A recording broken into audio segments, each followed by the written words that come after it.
I'm Andrew Huberman, and I'm a professor of neurobiology and ophthalmology at Stanford School of Medicine. I decided that we would hold office hours. Office hours in the university setting are when students come to the professor's office, or you meet outdoors on campus or in the classroom to review the material and questions from lecture in more detail.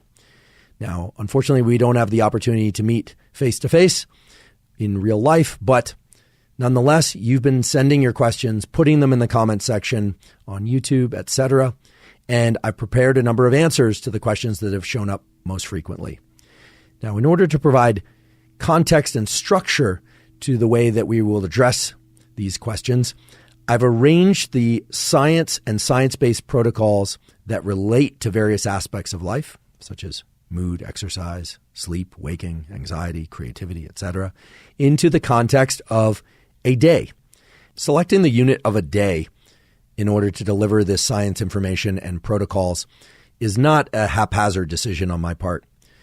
It's actually the case that every cell in our body, every organ in our body, and our brain is modulated or changes across the 24-hour day in a very regular and predictable rhythm. And so selecting the unit of the day is not just a practical one, but it's one that's related to our deeper biology. So let's talk about how to apply quality peer-reviewed science to your day and how to optimize everything from sleep to learning, creativity, meal timing, etc. I'm going to do this in the context of my day and what I typically do. I tend to wake up sometime around 6 a.m., 6:30. The first thing I do after I wake up is I take the pen that's on my nightstand and the pad of paper on my nightstand, and I write down the time in which I woke up. The reason for writing down what time I wake up is because I want to know what's called my temperature minimum. I don't care what my actual temperature is. I care when my lowest temperature is, and I know that that lowest temperature is approximately 2 hours before my average wake-up time. The second thing I do after I wake up is to get into forward ambulation, which is just nerd speak for taking a walk. There's a phenomenon whereby when we generate our own forward motion, forward ambulation, visual images pass by us on our eyes, so-called optic flow. Experiencing visual flow has a powerful effect on the nervous system. The effect it has is essentially to quiet or reduce the amount of neural activity in this brain structure called the amygdala. And many of you have probably heard about the amygdala for its role in anxiety and fear and threat detection. And indeed, the amygdala is part of the network in the brain that generates feelings of fear and threat and anxiety. It does a bunch of other things too, but that's one of its primary functions. Forward ambulation, walking or biking or running, and generating optic flow in particular, has this incredible property of lowering activity in the amygdala and thereby reducing levels of anxiety. That walk is a particularly important protocol each day because it really serves to push my neurology in the direction that I'd like it to go, which is alert but not anxious. I want to have a high degree of focus and alertness because I'm soon going to move into a bout of work. I need to lean into the day. So in order to do that, I make sure that the walking is done outdoors. I do it outdoors because I also want sunlight in my eyes. Getting sunlight in your eyes first thing in the morning is absolutely vital to mental and physical health. Even if there's cloud cover, more photons, light information, are coming through that cloud cover than would be coming from a very bright indoor bulb. So getting outside for a 10-minute walk or a 15-minute walk will basically ensure that you're getting adequate stimulation of these neurons in the eye that are called the melanopsin intrinsically photosensitive ganglion cells. These are neurons that convey to the brain that it's daytime and it's time to be alert. And it sets in motion a huge number of biological cascades within every cell and organ of your body, from your liver to your gut to your heart to your brain. Early in the day, we experience a natural and healthy bump in a hormone called cortisol and promotes wakefulness. It actually promotes a healthy immune system. It's very important that that pulse of cortisol arrive early in the day. That pulse of cortisol is going to happen once every 24 hours, no matter what. It's going to happen, and you get to time it. How do you time it? Primarily by when you view bright sunlight. You can combine it with the forward ambulation, with the walk, and the optic flow that I talked about before. And that's what I do each morning to generate a sense of alertness in my body and brain, to generate a sense of calm, yet alert. So now we have our first protocol, which is to write down the time of day that you wake up. The second protocol is to take a walk first thing in the morning. And the third protocol is woven in with that walk, at least for me, which is to get that sunlight exposure. I'm a big believer, based on quality peer-reviewed data, that hydration is essential for mental performance. As many of you know, neurons require ionic flow. What that means is neurons need sodium, they need magnesium, and they need potassium in order to function. We do tend to get dehydrated at night. I try and make sure that I'm hydrated early in the day before I begin any work. So I make myself drink this water with a little bit of sea salt. How much sea salt? If you really want to get detailed, I suppose it's about half a teaspoon. It's not much. At that point, I start craving caffeine, but I don't drink that caffeine yet. I purposely delay my caffeine intake to 90 minutes to 120 minutes after I wake up. The reason I delay caffeine is because one of the factors that induces a sense of sleepiness is the buildup of adenosine. The buildup of adenosine accumulates the longer we are awake. When you wake up in the morning, your adenosine levels are likely to be very low. However, caffeine is an adenosine blocker. It's actually a competitive antagonist for you aficionados. It sort of parks in the receptor that adenosine normally would park at and prevents adenosine from acting on that receptor. That's why you feel more alert. The reason for delaying caffeine intake 90 minutes to 2 hours after waking is I want to make sure that I don't have a late afternoon or even early afternoon crash from caffeine. One of the best ways to ensure a caffeine crash is to drink a bunch of caffeine, block all those adenosine receptors, and then by early or late afternoon, when that caffeine starts to wear off and gets dislodged from the receptors, a lower level of adenosine is able to create a greater level of sleepiness. Delaying caffeine to 90 minutes to 2 hours optimizes this relationship between adenosine and wakefulness and sleepiness in a way that really provides a nice, consistent arc of energy throughout the day and brings energy down as I'm headed toward sleep and falling asleep. My primary objective early in the day is to get into a mode of being focused yet alert so that I can get work done. I found that the best way for me to achieve that state is through fasting. So I don't eat anything until about 11 a.m. or 12 noon. Fasting increases levels of adrenaline, also called epinephrine, in the brain and body. And when our levels of epinephrine and adrenaline are increased, we learn better, we can focus better. You don't want epinephrine, aka adrenaline, too high. That feels like stress and panic. You get jittery, you can't focus. But in its optimal range, adrenaline really provides a heightened sense of focus and the ability to encode, meaning bring in and retain, remember information. Next, I want to talk about what I'm doing while I'm working. A couple of things for optimizing workspace that are grounded in neuroscience and physiology. I've talked before about the fact that when our eyes are directed upward, it creates a state of heightened alertness. And this has a relationship to the brainstem neurons that create alertness and their control over the muscles of the eye and, believe it or not, the eyelids.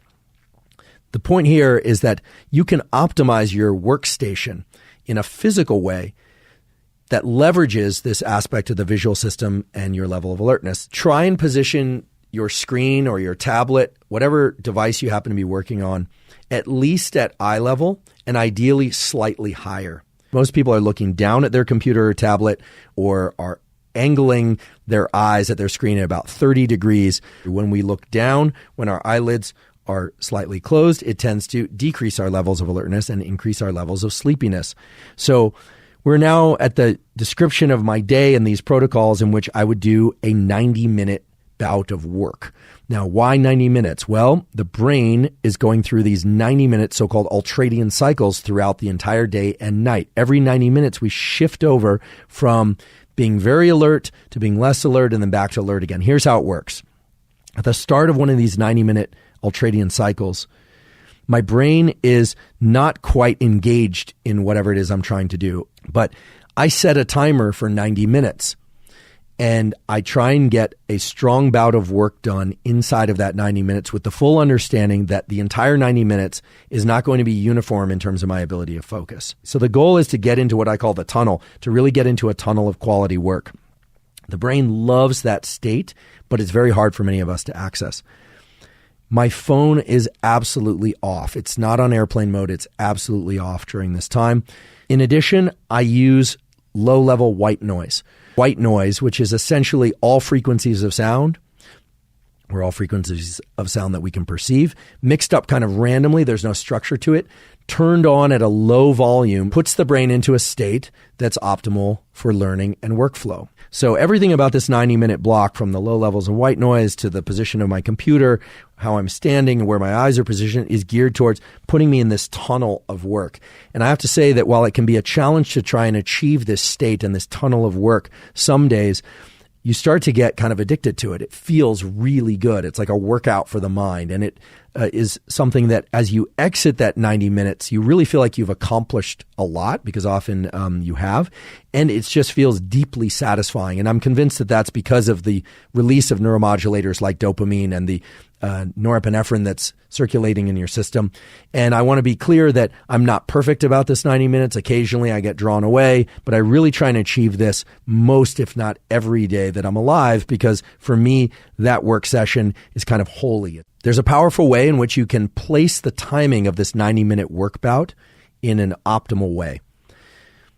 You have access to a very important piece of data that dictates when this bout should start, more or less, and when it should end. That piece of data is your temperature minimum. If you're somebody who wakes up on average at 7 a.m., well, then your temperature minimum is 5 a.m. You can be reasonably sure that your best work is going to be done anywhere from 4 to 6 hours after your temperature minimum. How do I know this? How do I know this relationship between temperature minimum and focused cognition? Well, temperature minimum defines the trough, the nadir, as they say, of your temperature across the 24-hour cycle. And immediately after that, your temperature will start to rise.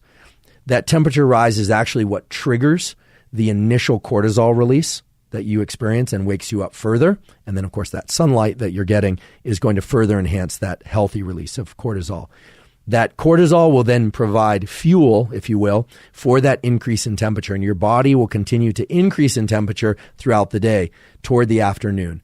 What you're trying to do in this idea of optimizing this 90-minute work bout to a particular time of day is catch the portion of the steepest slope of that temperature rise. So if you're somebody who wakes up at 8 a.m. each morning, your temperature minimum is 6 a.m., chances are you're going to want to start this work bout somewhere around 10 a.m.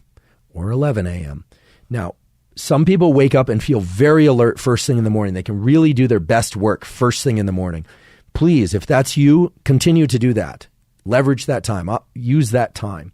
But if you're somebody who struggles to find focus, definitely let your physiology and this rise in your body temperature support your efforts to focus, rather than trying to do your best work at times of day when your physiology is actually directing your body and your brain toward defocus and towards being more lethargic. It just is setting yourself up for success when you try and capture this rising phase of your temperature. Data going back to the 1990s supports the idea that physical movement of particular kinds can support brain health and brain function, both in the immediate term and in the long term.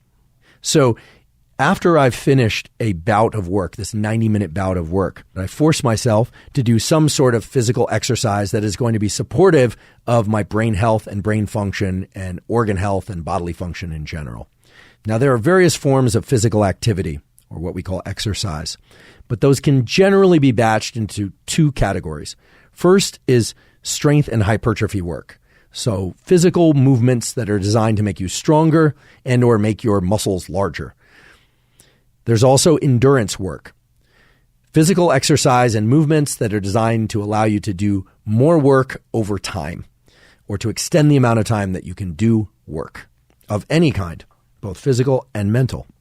The data all point to the fact that working out hard for longer than an hour can actually be detrimental because of the way that it raises cortisol And cortisol can be a good thing if it's appropriately timed and in the appropriate low levels, but you don't want to have your cortisol levels up throughout the day or have big spikes of cortisol repeatedly. So keeping workouts relatively short can definitely help with that. Endurance work and strength training or hypertrophy training done in combination, meaning not necessarily in the same workout, but done across the week, is immensely beneficial for the production of things like brain-derived neurotrophic factor, for limiting inflammatory cytokines like IL-6, for promoting anti-inflammatory cytokines like IL-10, provided that exercise is of the proper duration and that it's not so intense that you're actually creating damage to the various systems of the body. What about the structure of the actual workouts? Well, approximately 80% of the resistance training you do should be resistance training that doesn't go to what they call failure, where you can't actually move the resistance anymore. The other 20% can be of the higher intensity to failure type training.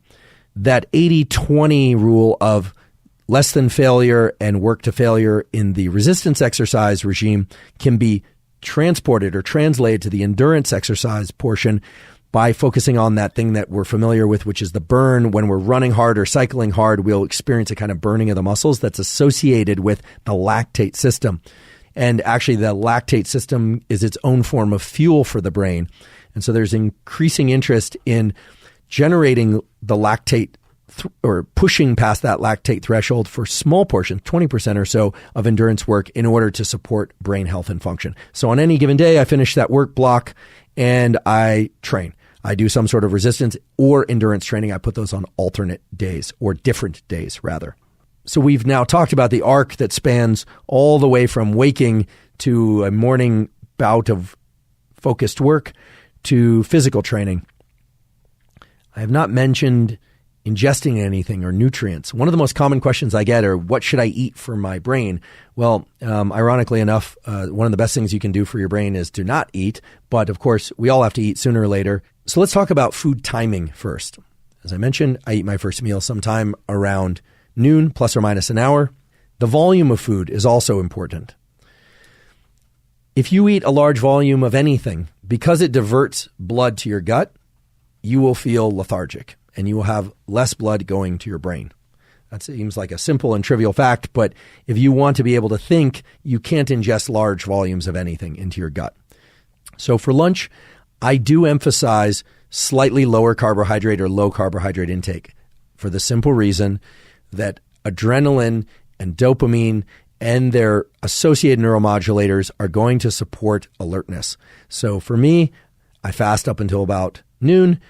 Then I eat a lunch that consists of some sort of protein thing, like some meat or some chicken or some salmon and some vegetables, etc. And if I've exercised previously, which I do, as I mentioned, 5 days a week, then I will ingest some starches. I'll ingest some bread, or rice or oatmeal and butter and nuts and things like that. But I will keep the total amount of carbohydrate a little bit on the low side, or if I haven't trained, I won't have any carbohydrate at all. Not because I'm ketogenic, but because starches cause the release of serotonin in the brain and lend themselves to a state of sleepiness. Now, what about components of foods that are not about alertness, but are about mood? We did an entire episode on mood and food, and it's very clear, based on now dozens of studies, that ingesting sufficient levels of omega-3 fatty acids is going to support healthy mood and even can act as an antidepressant. Ingesting at least 1,000 milligrams per day of the EPA form of essential fatty acid is as effective as prescription antidepressants in relieving depression. And if you're somebody who requires prescription antidepressants, Prozac, Zoloft, etc., it can allow people to take lower doses of those medications. A key aspect to the midday meal, if you want that meal to benefit you, is to take a brief walk afterwards. It turns out that brief walks of 5 to 30 minutes after ingesting food can accelerate metabolism and actually can accelerate and improve nutrient utilization, which is essentially the same as metabolism. But nonetheless, that's something that I do after I finish my noon meal. I do force myself to stand up and go outside and take a brief walk. That also gets me again into optic flow. It also has another benefit, which is that I am giving my brain and thereby my body more information about light and time of day, which is always better than less information about light and time of day. A key protocol for sleep health and wakefulness and metabolism and hormone health is viewing light in the afternoon. So here's the reason for doing this. As we progress into the evening hours, there's a phenomenon where our retina, our eyes, become very sensitive to light, such that if we view bright lights, or even not so bright lights, between the hours of 10 p.m. and 4 a.m., that is strongly disruptive, very disruptive for our dopamine production. It can really screw up our sleep. But if you can get outside and see the sun as it arcs down, or if you can't see the sun directly, get some sunlight in your eyes in the afternoon hours, so maybe 4 p.m.-ish, what it does is it lowers the sensitivity of your retina in the late evening hours, which allows you to buffer yourself against the negative effects of bright light later at night. Now, we haven't talked too much about melatonin, but melatonin is a hormone that is inhibited by light. Melatonin is the hormone that allows you to fall asleep easily. Now, I'm not talking about supplementing melatonin. I'm talking about melatonin that you naturally produce from your pineal. So the protocol is very simple. Get outside in the afternoon or evening for 10 to 30 minutes. Take your sunglasses off, so get that afternoon light. So what you'll probably notice is that the optimal protocols for optimizing your brain and body health and performance and sleep, etc., are actually really simple. But just because they're simple does not mean that they are not powerful. In fact, they are very powerful because they leverage the most powerful technology that exists, which is your nervous system. What we are talking about today are really basic things that we can all do that can steer our neurology and our biology in the directions that are going to support workflow, that are going to support hormones, that are going to support brain function. So at some point in the evening, I eat that thing that we call dinner. And while it feels sort of strange to talk about my dinner, the reason I want to talk about my dinner and what I eat for dinner is that for me, dinner, of course, is about eating, but also about optimizing the transition to sleep. So my dinner generally is comprised of things that are going to support rest and deep sleep. And that means starchy carbohydrates. It's absolutely clear that one of the major ways that we can increase serotonin, which helps in the transition to sleep, is by ingesting starchy carbohydrates. So my dinner is carbohydrates and some protein. So maybe some chicken or fish or something like that, maybe some eggs, or sometimes just pasta or just rice and vegetables. And that's because I enjoy those foods, but also because I want to increase the amount of serotonin in my brain so that I can actually fall asleep that night. Many people who are on low carbohydrate diets struggle with falling and staying asleep. And that's because it's hard to achieve heightened levels of serotonin, which are necessary to enter sleep. I should also mention that melatonin and serotonin fall in the same pathway. They are related hormones and neuromodulators. Essentially, what we're talking about is a system that's biasing us towards rest and relaxation as opposed to wakefulness. You might ask, well, can't I just take serotonin? Can't I just take 5-HTP or a precursor to serotonin or tryptophan? And indeed you can. However, many people, including myself, find that when they supplement with serotonin in the evening or at night, that can cause problems in the architecture or the structure of sleep. It can cause a lot of people, including me, to fall asleep very fast, sleep very deeply for 3 or 4 hours, and then wake up and have a terrible time falling back asleep. And that effect, at least for me, can last several days. It's really disruptive. So I don't like to supplement with anything that is directly dopamine or a precursor to dopamine at any time, or directly serotonin or a precursor to serotonin. Rather, there are other things that can enhance the transition to sleep safely, which we will talk about in a few minutes. But the evening meal consists largely of carbohydrates for that specific purpose of generating a sense of calm. And of course, carbohydrates are delicious. And because I'm doing some physical training, and presumably you are as well, or I hope you are, because it's so beneficial to one's health, that's also going to replenish my glycogen stores, which is one of the primary fuel sources for moving one's muscles and moving around and doing exercise, as well as for the brain and for cognitive function. So let's talk about sleep and how to access sleep. One way to do that is to leverage the drop in temperature that's necessary to fall and stay asleep. So as I mentioned earlier, in the early parts of the day after waking, our body temperature is rising, and that continues throughout the day. And then sometime late in the afternoon, our temperature peaks, and then it starts to drop. That drop in temperature of 1 to 3 degrees is vitally important for us to be able to fall asleep easily. One way that we can decrease our transition time into sleep is to accelerate that drop in temperature. And one way to accelerate that drop in temperature, somewhat counterintuitively, is to use hot baths, hot showers, or if you have access to one, a sauna. Now, this is counterintuitive, but actually, if you are to get into a sauna or a hot shower or a hot bath and then get out, your body is going to engage particular mechanisms for cooling itself off that are going to allow you to drop your temperature more quickly and fall asleep more easily. It is absolutely true that keeping the room very dark is beneficial. The other thing is keeping the room cool. The reason keeping the room cool is useful for getting into and staying asleep is that throughout the night, there are phases of sleep where you are paralyzed, so-called REM sleep. That's a healthy paralysis, presumably so you can't act out your dreams. But there are portions of the night where you can move. And one of the more important movements that you do in the middle of the night is put your hand out or your foot out, or you take your face out from under the covers as a means to cool yourself. You're actually allowing cooling of the body through what are called AVAs. Arteriovenous astomoses is the technical name, that are in the palms, the upper half of the face, and the palms of the feet.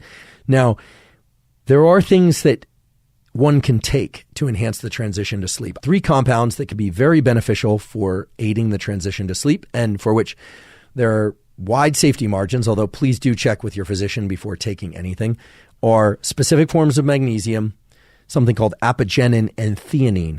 Magnesium comes in many forms. Magnesium threonate, that's threonate, threonate, and magnesium biglycinate have transporters that allow them to cross the blood-brain barrier more readily than other forms of magnesium. And there within the brain, they promote the release of a neurotransmitter called GABA, which is an inhibitory neurotransmitter which shuts off the forebrain to some extent. It doesn't shut off completely, but it essentially shuts down thinking, rumination, planning, and what we call executive function. So for many people, taking 300 to 400 milligrams of magnesium biglycinate or magnesium threonate 30 to 60 minutes before sleep can aid them in falling asleep. When coupled with apigenin and theanine, provide a sort of synergy or a sleep cocktail that seems to be very effective in aiding the transition to sleep. So apigenin is the substance that's found in chamomile, and 50 milligrams of apigenin taken 30 minutes before sleep can act as another way to shut off the forebrain and reduce rumination, reduce anxiety, and allow people to fall and stay asleep. And then the third compound is theanine, Theanine.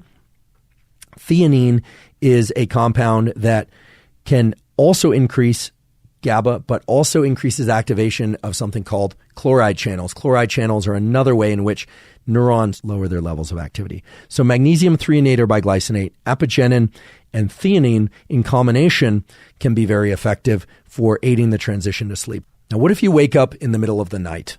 This is a very common occurrence. And there are 2 general themes around waking up in the middle of the night that one can use tools to counteract. The first theme is if you're somebody who is tired in the evenings and you're kind of pushing yourself to stay awake. So you're going to the party or you're pushing yourself to study or work when in fact you'd like to get into bed at 8:30 or 9, and then you're falling asleep around 10:30 or 11 and waking up at 2:30 or 3 in the morning and you can't fall back asleep. Chances are that your melatonin pulse was initiated early in the night. So that melatonin pulse started probably around 8:30 or 9, but you're staying up. You're battling that melatonin. You may not like this advice, but one of the things that you can do to offset that is to simply go to bed earlier. The other thing is many people wake up in the middle of the night because of anxiety or because they have to use the restroom. It's perfectly fine to flip on the lights, but keep the lights dim. But if you flip on those lights, try and flip them off as soon as possible and try and get back into bed.